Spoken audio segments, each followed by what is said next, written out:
Assalamualaikum students. Hope you all are doing good. Today in employability skills, we will be discussing effective communication. Let's get started. Effective communication. What is effective communication? एक communication को, एक way of sharing ideas को हम कैसे effective बना सकते हैं?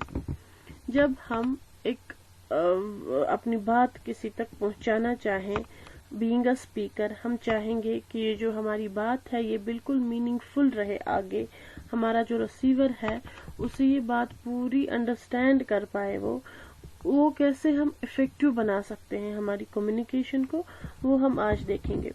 Effective communication can help if we follow the basic principles of professional communication skills. 7 principles दिए गए हैं प्रोफेशनल कम्युनिकेशन स्किल्स के लिए। अगर हम वो 7 प्रिंसिपल्स फॉलो करेंगे, these are abbreviated as 7 C's।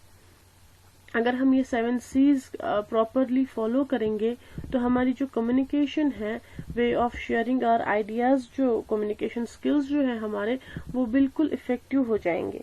मतलब एक स्पीकर की बात उसके रिसीवर तक बिल्कुल एक स्मूथ अंदाज से चलेगी, पहुंचेगी, बिल्कुल एक क्लियर वे में वो रिसीवर उस बात को अंडरस्टैंड कर पाएगा। कब? जब हम वो 7 C's फॉलो कर पाएंगे अच्छे से। तो वो 7 C's क्या है? They are clear, concise, concrete, correct, coherent, complete and courteous.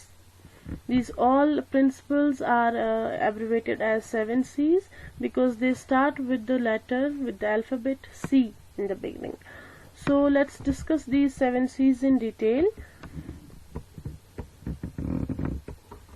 What are the 7 C's of effective communication?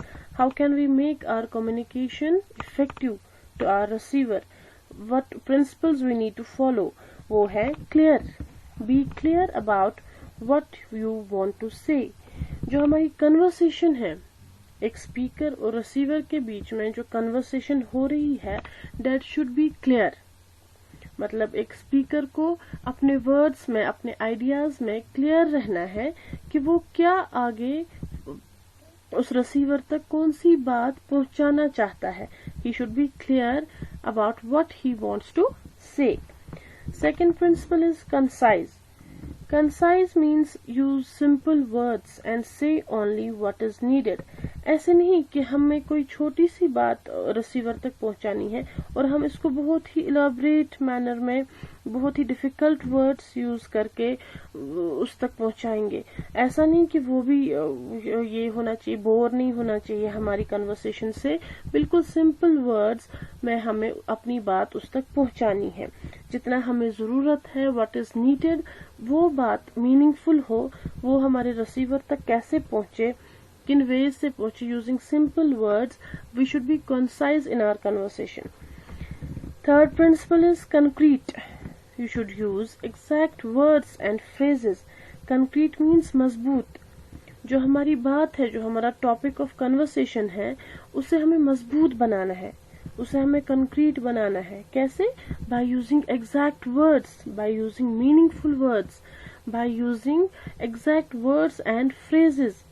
जो वहाँ पर हमारे जो सुटेबल वर्ड्स होंगे हमारे टॉपिक के लिए, हमें वो यूज करने हैं ताकि वो बात आगे अच्छे से अंडरस्टैंड हो पाए।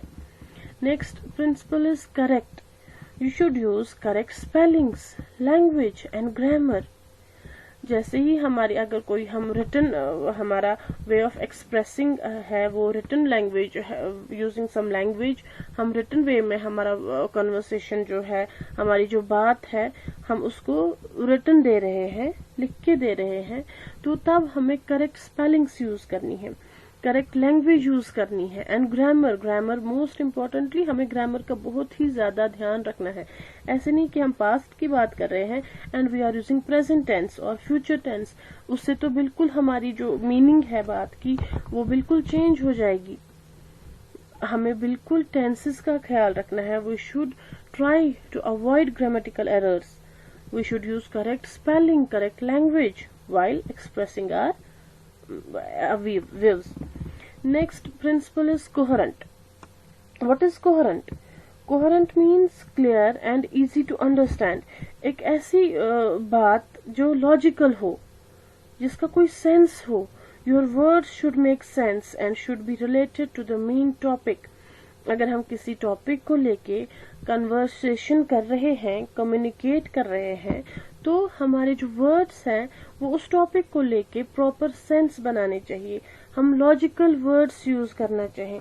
ये नहीं कि हमने एक टॉपिक छेड़ा और हम कहीं और पहुंच गए, वैसे तो टॉपिक से ध्यान ही हट जाएगा. So you should be coherent in what you are saying.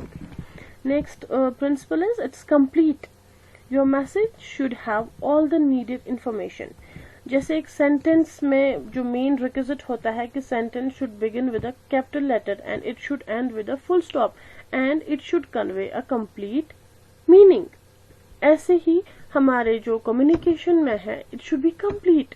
जो हमारी मैसेज जो हम आगे तक पहुंचाना चाहते हैं, it should convey all the needed information. इसी मैसेज में, इसी कम्युनिकेशन में वो सारी इंफॉर्मेशन होनी चाहिए जो हम आगे पहुंचाना चाहते हैं. courteous. Last principle is courteous. You should be respectful, friendly and honest. हम अपनी बात को कम्युनिकेट करते वक्त हमें पोलाइट रहना चाहिए, गुस्से में नहीं रहना चाहिए, बिल्कुल अच्छे से, ऐसे कि वो इंसान को हम कैसे कन्विंस कर पाए कोई भी कम्युनिकेशन जो हमें करनी है उसको वो फॉलो करे. हमें बिल्कुल रेस्पेक्ट देनी है वाइल कम्युनिकेटिंग. हमें फ्रेंडली रहना है, हमें ऑनेस्ट रहना है, हमें पोलाइट रहना है. We should show respect for others while communicating. So these are the 7 principles.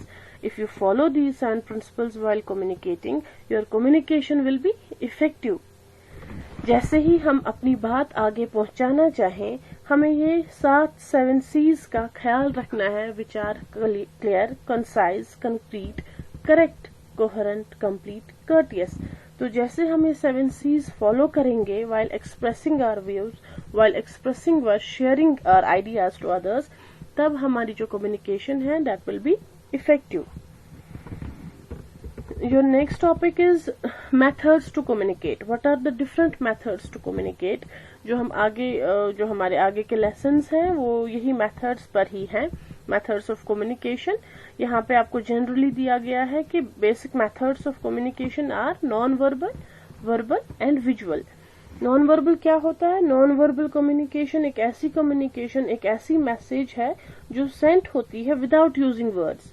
Non verbally without using words जो सेंड होती है through expressions, eye contact, touch. Non verbally मतलब आपको किसी को बोलना है उधर चलो, तो आप उसको कुछ टच से, बाजू से ऐसे ऐसे करके, आई कांटेक्ट से बोलोगे थोड़ा उधर चलो. That's a non verbal way of communication. You are communicating something, you are asking for something, you are conveying a message, but non verbally.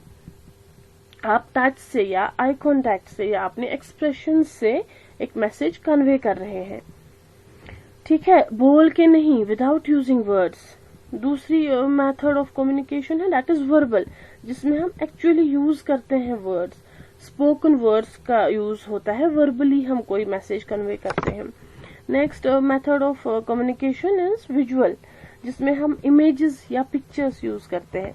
जैसे कि हमने बचपन में पढ़ा है, these are the 3 traffic signals. Traffic lights के जो 3 yellow, green and red है, उनके तीनों के एक डेफिनेट मीनिंग है. Red means stop, green means go, yellow means look.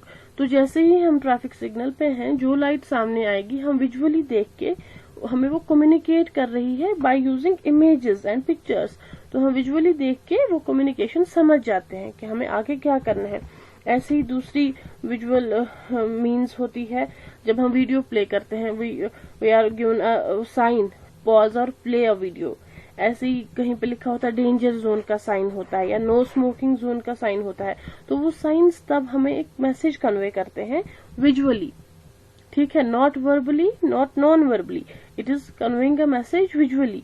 तो डिफरेंट मेथड्स ऑफ कम्युनिकेशन है, non verbal, verbal and visual, जो हम आगे के लेसन्स में पढ़ेंगे. This is all for today. Thank you students, all the best.